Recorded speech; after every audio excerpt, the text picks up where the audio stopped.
Hi, everybody. My name is Taylor Nix. I am a nurse practitioner. I love working with older adults. I love going into visits and hearing everything that they have to talk about. I love hearing their experiences and everything that has shaped them to be who they are, even leading up to the health conditions that they may have. In general, heart disease is any condition that affects the heart and the blood vessels surrounding. Having heart disease just limits your physical activity, makes you less mobile, unable to do things that you may normally do in your day-to-day. Makes it harder to get up, makes it harder to brush your teeth, makes it harder to go from room to room. You may not be able to, do the things that you enjoy without being short of breath or without having pain or experiencing any of the heart-related signs and symptoms. Some lifestyle changes that you can make, for one, is going to your doctor. Making sure you're getting your annual visits at least once a year will definitely help. Other lifestyle changes you can make include not smoking. It includes a balanced diet, physical activity, and also getting adequate sleep. You want to aim for 6 to 8 hours of sleep. And another major lifestyle change that you can make is decreasing your stress in your life, either, again, through exercise, meditation, things like that. When you're looking for heart-healthy foods in the grocery store, you want to look for your fresh fruits and vegetables first. We know that sometimes fresh fruits and vegetables may be a little bit expensive. We can also lean towards our frozen fruits and vegetables here. And lastly, we have our canned fruits and vegetables. These right here are green beans. The only thing about our canned vegetables is you want to make sure that you're looking at the sodium content of this. You want to opt for either no salt or no sodium or a low sodium. And you can find that on the back of the can label here. You also want to make sure you have an adequate amount of protein. So that's going to be your chicken. That's going to be your fish. You can get protein from things like almonds and beans as well. You want to focus on whole grain. I have brown rice here, as well as some oatmeal. And then when you're cooking your food, you want to use healthy fats such as extra virgin olive oil. A healthy breakfast option, I would have oatmeal.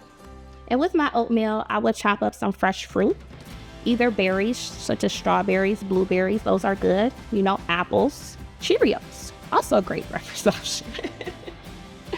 For lunch, I don't have any chicken here with me, but I would maybe have some chicken with some vegetables here on the side and some rice.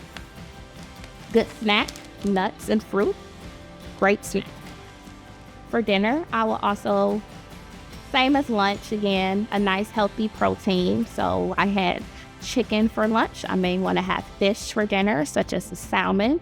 Again, I'm going to add in my whole grain rice and my vegetable on the side.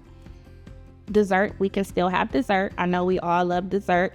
We can go for either a low-fat yogurt, adding some fruit to it, maybe a little drizzle of honey. You can also do some low-fat Cool Whip with some fresh fruit, just to tackle that sweet tooth that you may have. A heart-healthy diet does not have to be boring. I know we always want to reach for the salt, but again, we have to limit that salt intake when we're on our heart-healthy diet. Some of the things that I like to cook with instead of using salt is going to include garlic powder, onion powder, black pepper, Italian seasoning.